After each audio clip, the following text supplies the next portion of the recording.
Hi everyone, I hope you're well. Welcome to this training today that's going to be on the role that a tutor can play in supporting learners at risk of becoming NEET. Now, this is something that's super close to my heart because I really do believe that we as tutors have such an amazing impact on starting the learners that we support off in the world of work. But obviously within that, and working across every young person, there are a specific population of the cohort that we'll all be supporting, who are really at risk of falling into what we call the NEET category, especially those of us who work in the alternative provision space. Obviously, something else that's really close to my heart. Now, just to start off, because some people might be thinking, what on earth is NEET? And that's absolutely fine if that's your starting point right now, because it's a really unusual thing for a lot of people to sort of think about in their day-to-day life, because so many of us have come from the education system where you go through the stepping stones that life expects of you, and then you get a job. But actually learning a little bit about what happens if that isn't the case is really important. So what NEET stands for is not in education, employment, or training. Now, just to give you, and to start off with, why this is a problem and why this is worth thinking about, is that of all the population of 16 to 24-year-olds in England right now, 11.9% of them, which if you actually stop and think about that, that's an awful lot of them, they are not in education, employment, or training from the age of 16 to 24, and they fall into that category. Now, NET is basically taking the employment out of it. So for those people that are not in education or training, now that's a staggering statistic, 41.6. So they may have a job, but of the people who are either not in employment or in employment, 41.6 of them are actually not in any form of educational training at all.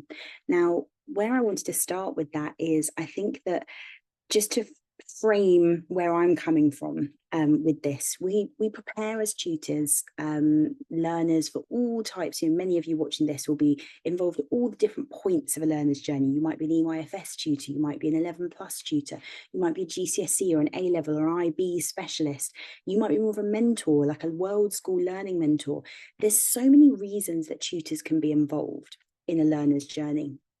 And I think understanding why our role is so important and how we can shape these learners is absolutely key.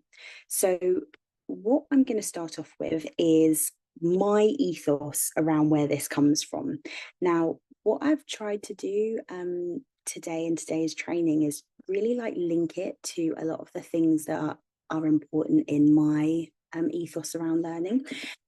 So if we just come on to the next page, we're going to start at the beginning. So why I'm so passionate about opening the door at the beginning of any learner's journey, the journey from education to employment. Now, at the moment, this road is a reality because education is very, hugely disparate, far away from what actually the employment industry, what businesses, what learners are actually going to need to be successful in work. The curriculum does not really prepare them for. And in fact, they almost work in silos. So we have this little bubble of education, and we get successful learners, academic learners who do well at school, and they do well in this bubble. And when the bubble ends, when school or learning ends, whether that's at university level, whether that's at GCSE level, A level, whenever that bubble ends, the bubble pops.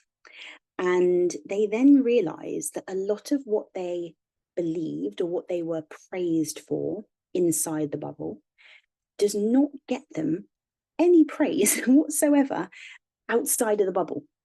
And this is the way I think about it, because I think our job as tutors is to really question everything that we're doing. We know that sometimes, especially if we're exam tutors, parents come to us with a problem, and that is the exam, and they need us to help the learner pass the exam. Now, for those of you in that situation, this may seem like it doesn't have such relevance to you, but I would argue for you, it's even more important. So I really do believe that today's session is useful for all tutors. And I think it's really about us challenging our own, maybe understanding misconceptions, our own sort of focuses, if you like, as an educator, about what we do that makes us valuable to that learner in this progression of the learner through the curriculum, through probably what we're being paid to support, but how we can really leave a lasting legacy and a lasting impression on the learners that we're supporting. So there's a bit of a theme. I'm currently on a boat. I'm really sorry for those of you who were logged in live to see this. I've had to record it because there was a bit of a storm. So I like to kind of link whatever I'm doing at the time with any presentations I'm giving. So you'll see a bit of a theme through this, but hopefully it brings it to life a little bit. So just like when we open the door to a new opportunity in our own lives, the journey from education to employment at the moment does literally seem like the end of education and the beginning of employment. And that is a problem. And the problem is, significantly represented in these facts and figures here, because the problem is that we almost believe that once education finishes, we go into work and education stops. Now, those of us who would describe ourselves as lifelong learners know that that is absolutely not the case. But unfortunately, for a period of time on entering business and entering the workplace, unless the employer is very committed to providing an environment for learners to continue to learn and to continue to grow, learning does almost stop. And that's a really, really big problem. So I want you all, like, if you've got a pen, paper, like if you're just more of a thinker, you might just sort of want to experience today and then go away and think, or you might want to jot things down as we go. But I just want you to think about, at the moment, the way you work with your learners, and some of you will have various ways that you work with learners, but if you profile the main ones, do you think your support is focused on getting them to that end point of education? And you have to be really critical with yourself, because I did this a couple of years ago and I felt like, actually, yeah, you know what, my 11 plus tuition sessions, they were quite focused on just getting them through that exam. Now, we know that has purpose. We know that that's very, very important, because that is the crux of the job that we've been employed to do. But when I really reflected, I thought, but I could start to sow the seed for this particular, problem solving. And I actually went away and I developed ways, like almost like thinking schemes of work, that I now embed into whatever I'm supporting. And by deepening our own understanding of how what we do, as the surface level, and then how some of the thinking and this sort of it's about our own brand of education and support, being able to make curious little people grow and really begin to consider, and there's no right or wrong answer about this, but all I would like you to do is just think about those main profiles of child that you support, and how specifically are you helping them to start earlier, to develop skills or competencies or knowledge that is going to help them in employment. And I did this session with a couple of other people the other day, and they said, well, if they don't pass their 11 plus, they're going to struggle to get into employment. I get that. It's, again, putting emphasis on the exam. But also, this kind of thinking is really important for those of us who do work with exams, because what happens if, in the future, exams are got rid of? You're going to have to reinvent yourself wholly and totally to, align with whatever comes next. Whilst those people who have really focused on how they do that first level of passing the exam, but also on a thinking level, an employment level, begin to upgrade and upskill those learners in different ways, they are always going to have a little edge, a little head start if any major changes happen. So there's some really important things for the learner, but also for us as business owners that come out of reflection and thinking like this. So that is my sort of ethos, where I come from with this. I really do believe that the curriculum should embed really clearly, really explicitly skills that will serve our learners really well when they enter the workplace. And at the moment, I just feel like they're worlds apart. And that's why I'm really passionate about speaking about this. So, charting the course. So, understanding your learners' needs for smooth sailing. So, loads of us thinking about, our learners that are not going to go into employment or training. It's because they come to the end of education. It's been so stressful for them. They felt so pushed and pulled and like they've got to jump through all these hoops, like there's no choice about it, that when they get to the point where they do have a choice, they choose not to subscribe. And I think that this is the massive problem. We're seeing education as this window of opportunity to cram in as much information into these young people that in the end we end up making them repel, like making them sort of say, no, I don't like you, I don't want to. And if we do that, and we contribute to that, because obviously there's many sources of education. But I think that's why we're seeing such a huge rise in things like YouTube and things like TikTok. There's such inquisitive, the knowledge that people can get from watching short, sharp videos that are really choice-led. We're seeing that really take off for this exact reason. You are in control.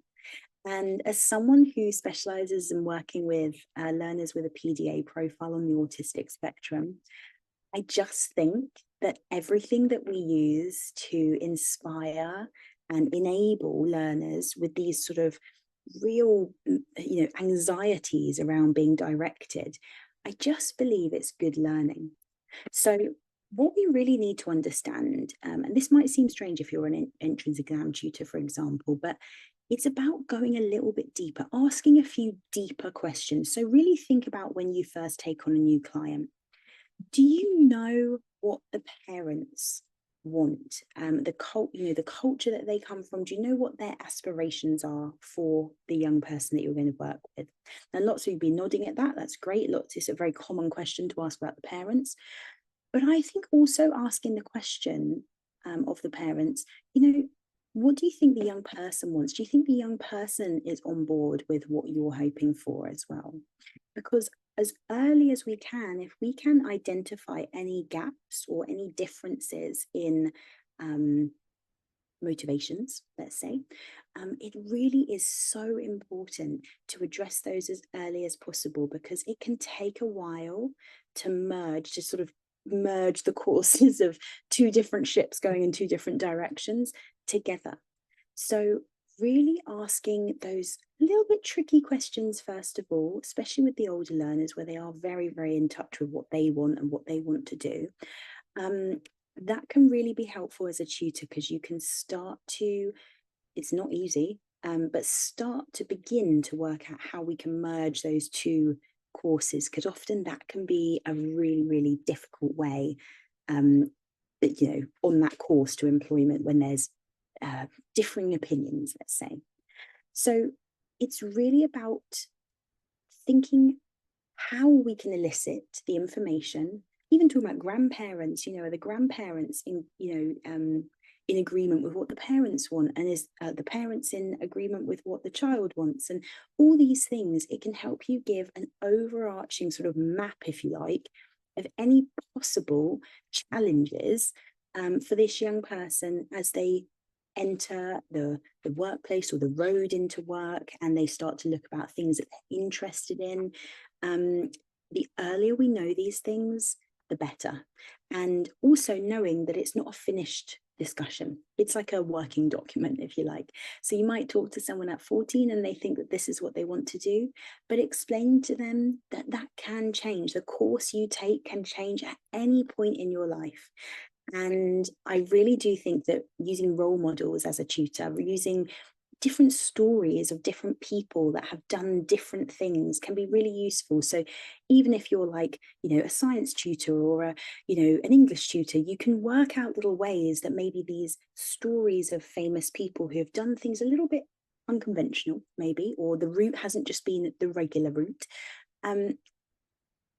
Bring those into your sessions, whether it's through a comprehension or through a sort of a scientific a bit of a deeper understanding for some homework about a particular theory that was created by a particular scientist, for example, that maybe had a little bit of a different journey into their roles, is super useful. And I think that the earlier we help learners to experience these different stories, and the more stories they've experienced, the better they will understand the landscape of education and employment and training and everything, to understand that there is no one fixed route.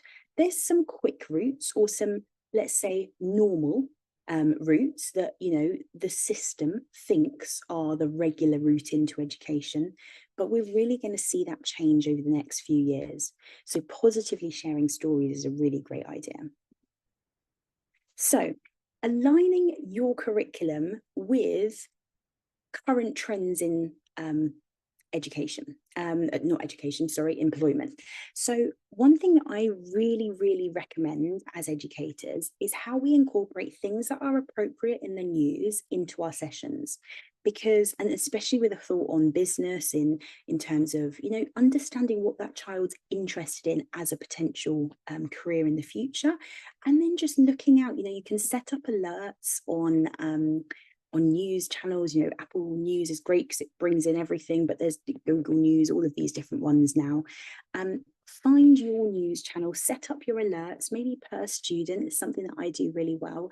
And you can almost, you can then even do, I've got to the point now where I can ask Siri and just say, hey, on my news app, tell me the top 3 news articles about, and then you can talk about a particular profession, or can you tell me 3 news articles or current news articles from today that are particularly in, I don't know, tech or something like that. And then it's just an interesting, again, we all know in tutoring sessions, whether they're online or in person, there's always those little points where you can have a bit more of a chat with the person and the learner. And I think that a really nice thing to do that still links in with this whole moving a learner on to think about the future and employment is just having an interest of what's going on in the world around them, being curious, reading, listening, whatever, however they like to consume their news, it doesn't matter anymore. And really doing that with purpose and with not just talking about a random thing, and then using the same thing for everyone, just trying to get those little hooks into what that person's really interested in. That, oh my gosh, that, dancer, did you see about the dancer, the dancer in the news that's at the Olympics that's been causing absolute stir? Did you see the performance? What did you think about it? And just getting there, blending that in with sessions that might be about something totally random and different. It just begins their understanding that, it's all about having passions, having interests, and being curious about the world around us and being able to discuss it. If we only do everything in very silo kind of like channels, like I'm doing English now, all I talk about is English, it's just not real life. We know that's not real life. And we know that that's not what employment's like. Once you get to a certain level, you really can mold your own working day, and you know what your KPIs are, and you know what you need to do to be successful, or maybe to get a promotion, and you're in control. Or you might be in quite a micromanaging industry, and that's obviously not so great for many people.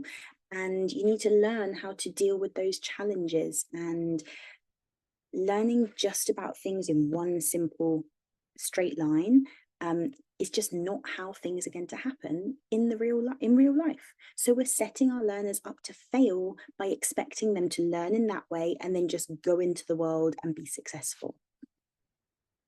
So this is one of my favorite ones. So guarding against challenges. Now, one of the biggest things that we can do as tutors is helping. I'm not sure I love the word soft skills. I know there's loads of different ways that people are talking about them, but I do think in this discussion it works well to talk about them as soft skills.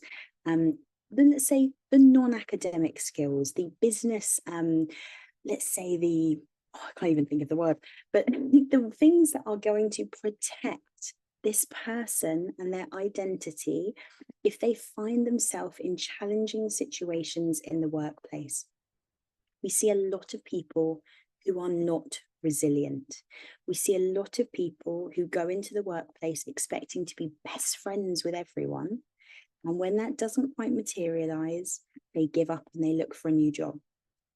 And that is just so stunting on someone's early career, because there's a lot to be learned for getting yourself through a bit of hardship.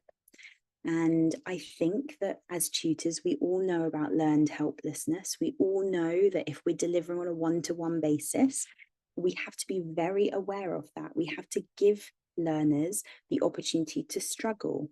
We have to give learners the opportunity to problem solve, try things, fail, think and be regulated when they're failing. And we're like the guide to talk them through how they can get through that situation. But we should definitely not jump in for them, protect them. We are not the protector for the rest of their life. When their parents stop paying for our services, they're on their own. So I always think every single session, how am I setting this learner up to not need me anymore? And not need maybe the support, or to know that if they came up with something difficult, they've experienced failure. And I think a lot of us, if we look at some of our students, the ones we worry about sometimes are the ones that are not achieving academically, right? For me, it's the other way around. I'm sure there might be a few of you who also would share this view. For me, it's about the children who have never failed, the children who have sailed through life, really. Lucky academically, they can sort of learn things quite quickly, good retention, good remembering, good sort of writing skills, good reading skills. And they never really had to work particularly hard. It just came quite easy in terms of, maybe they had parents who were teaching to read before they started school. Maybe they just, naturally quite bright. But if someone gets to the point of going into their GCSEs and they've never really had a struggle or never really had a failure, that concerns me for the move as they go into the workplace. And we need to look for those opportunities to help learners struggle, help learners realize there's always someone better than you, always someone braver, quicker, faster, stronger, and because otherwise, one of the key things with the, Generation Alpha or whatever they're called now, is that everything is very quick for them. Everything is consumable at the tip of their fingertips. And so sometimes what that breeds is this, again, wanting everything quickly. And we know going into the workplace, things like promotions, things like bedding in and, earning a commission if we were in a commissionable job, or moving up promotions, not necessarily job title promotions, but, being a manager. A lot of learners entering the workplace, they see being a manager as like a real goal. They want to be, the title is important to them, and they want to know how they can do it as quickly as possible. And that's just not how it works. So we need to, and again, I'd invite you to just consider maybe some of your pupils that you work with most. For some of them, you really will think about how they are struggling at the moment. And, I would say that's good in the sense that it's really good if they've got the support of someone to regulate them through that struggle, like yourself. That's a really, really great opportunity for learning that's really going to help them in later life. And it's important that you as an educator cite that to them. and really make sure that they understand that this struggle right now that me and my tutor and me and my parents or me and my guardian and, you know, whoever it is that's on their team that they're working through, it's really important that we actually cite the fact to them that in the future they're going to look back on this time when they're in the workplace and they're going to have learnt an awful lot. And it's more than we could ever teach from a maths book or an English book. It's very, very important that they have the skills to protect themselves and protect their mental health when they have struggles in the workplace. And just to touch on why that's so important, back to NEET and NET children, is that actually this is why we see so many people dropping out. You know, they don't have those self-regulation, those work regulation skills. They haven't had a positive role model talking them through that failing or feeling like you failed is a perception, you know. Sometimes it is a grade and you literally have failed a test.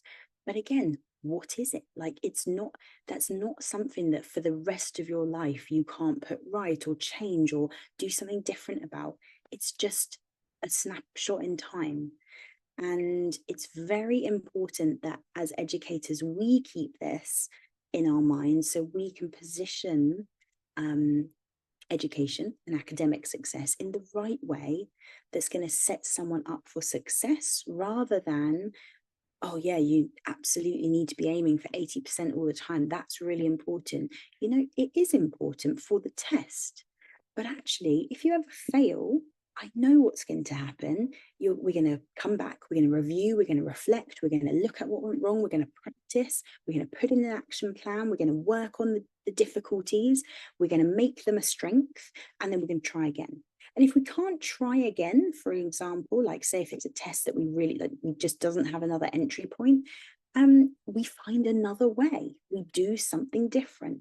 And it sounds so simple, I think, when you think about it like this, but I do really think it's worth taking the time just to reflect on this during the summer so we can really go into September, a new academic year, set up for this positive, affirming kind of relationship with our learners where they know that we're here for their academic success, but we also want to see them go on to be successful without the need to always have someone there to support them, because hopefully they'll have good managers and good other people in life. But if they're ever in a situation where they need to protect and self, you know, like in challenging situations, they will have the skills, the tools, the resilience, the confidence, the analytical sort of skills to sort of just really rationalize things and say, okay, they're behaving like that, not because anything that I can control, but actually probably because it's more something to do with something that's not right in their life.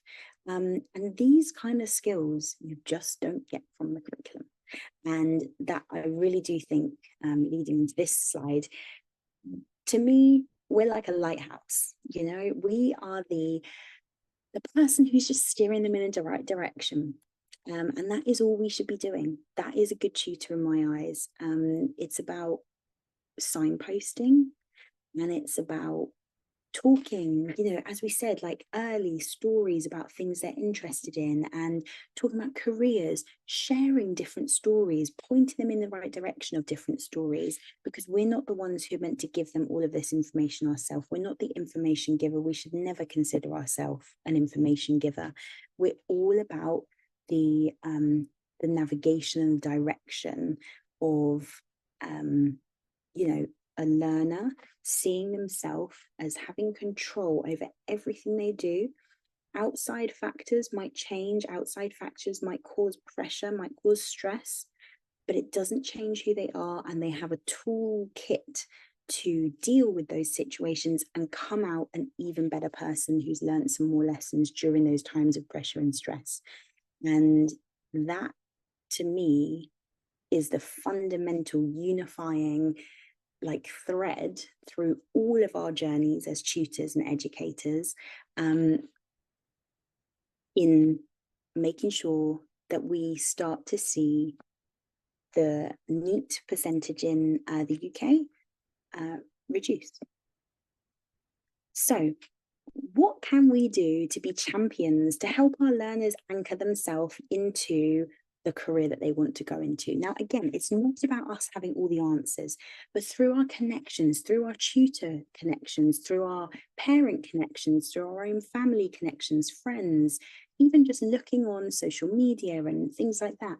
I really do think that every tutor having a bit of a signposting document to places that could be good if you're looking at, obviously, if you've got, if you're a science tutor for, say, quite able children who are really going for those high grades, maybe they're looking at their, some of your learners may be looking at particular sort of areas of work to go into, like medicine or things like that, going to Oxford, going to Cambridge. It's so important for those learners that they have some grounding and experience in, internships or just work experience during the summer. And there's no reason they can't go out and ask for that themselves. So it could be that you're working with a particular learner with SEND needs, um, and you know that they have just this such passion for a particular thing, like poetry writing or politics or whatever. Now, just taking some time and even doing this with the learner to investigate options out there or to speak to the parents and, offer advice of places that they could go on, like day trips, or, for your younger learners, it might not be work experience, but it could be day trips. It could be organizing, just slightly off-piste visits, to further their interest in their areas of special interest. But this works for all learners. Helping them to anchor into their current working document, their working idea of what they'd like to do as a career is really important, because no matter where you're going to school, what job you're applying for, it's like evidence. We all teach, us English teachers, point evidence evaluation, right? So if you are saying, I really want to be a ballet dancer, or I really want to work in recycling, it could be anything. And they're just two examples of students that have told me things like this. I want to be a taxi driver, all these different things. Okay, well, what could you do that's going to help you learn a bit more about what it's like to do that? And showing them that learning, your role as a tutor, helping them to learn, is not just about English, maths, and science. You want to inspire them to learn more about the things that they're telling you they might be passionate about. But also remembering that you're not saying, if you make this decision now, this is it forever, because it's not. We all know that you can change and you can do different things. That have heard stories, because you'll have already done those further down the line, of like different people that have done different things, done one job, changed to another, really skilled, upgraded, all sorts of things. So something else to really think about is there any particular things you could signpost parents, schools, learners, just in your conversation to, that's really going to help them feel inspired about the things they're passionate about?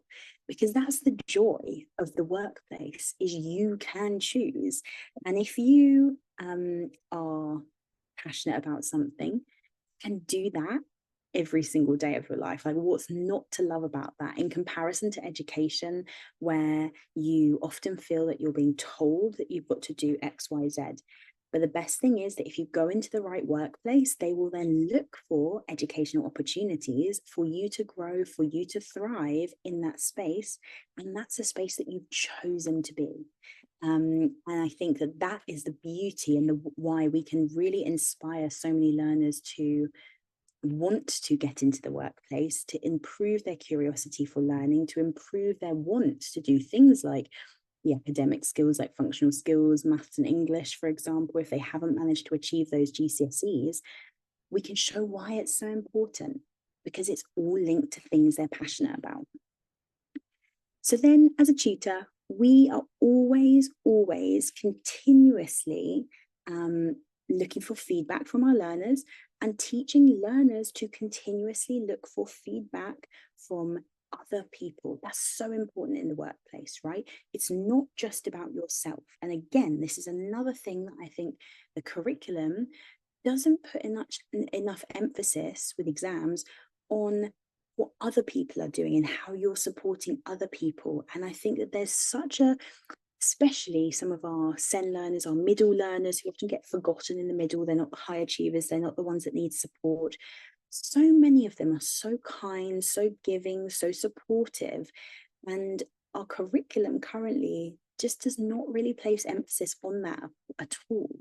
Yet in the workplace, support and kindness and, collaborative working is such a, well, I know it's something I hugely value, and I know many businesses where that people are recognized for supporting other teams, people are recognized for all these different things. Yes, people are also recognized for, say, bringing in the most money or doing a really great job at one particular thing. But it's very much, the playing field is leveled. And so by really focusing on seeking continuous feedback, so that's asking questions, and we get a lot of learners that really struggle to ask good questions.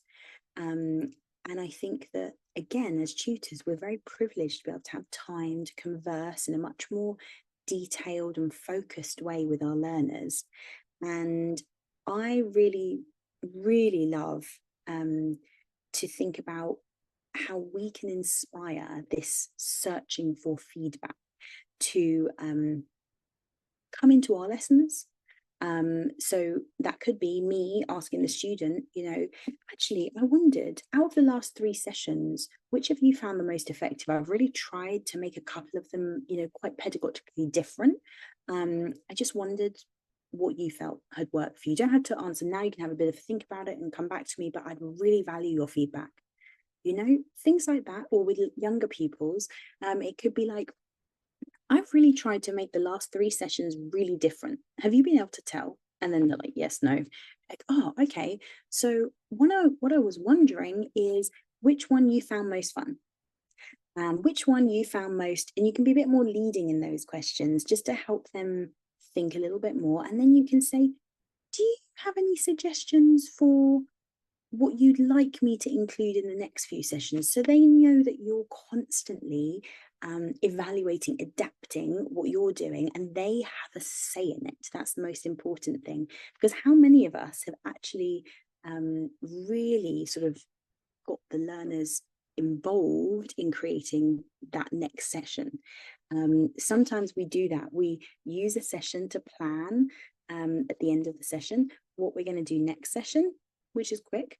But sometimes we even spend a whole session creating resources to then do an activity for the next session.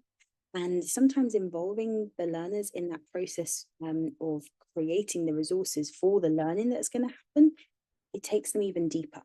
And I think that that's one of the things that we really need to do. We need to really inspire our learners to not just expect to turn up and have stuff delivered to them, because that is not the workplace and that's not what businesses are looking for. So then, following on from that, this is something that I'm super passionate about this year, is about working on at Education Boutique, working on our work experience programs. And one of the suggestions I had for tutors is that, for some of us, we do have some tasks that we have to do. Maybe it doesn't need to actually be us. And some people even look at getting VAs or EAs to support them in terms of doing certain things or marking or whatever. But I wonder, have you really thought about the students you're currently supporting and ways that they could indirectly support each other or support you to do a better service? Or, for example, if you needed 3 pieces of work marking for your younger students and you've got an older student, why not set that as their homework and be like, actually, I need some help at the moment, rather than setting homework, like editing something and doing, I'm an English teacher, so it's just an example.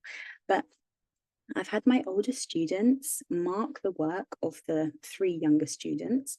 3 younger students send it in to me. That's fine. Sometimes it's just work we've done in a lesson, so I've actually already marked it, but I send it to them as their homework. But they're then doing, not homework, they're doing work experience instead of homework. And I think that's one thing that I really, thank you so much for listening to the sort of like discussion today. And I really do appreciate it. But one of the things that I wondered if people went away from here today, taking away one thing, it would be how we can turn homework into work experience and how we can turn homework into things that learners will see value in for their future career.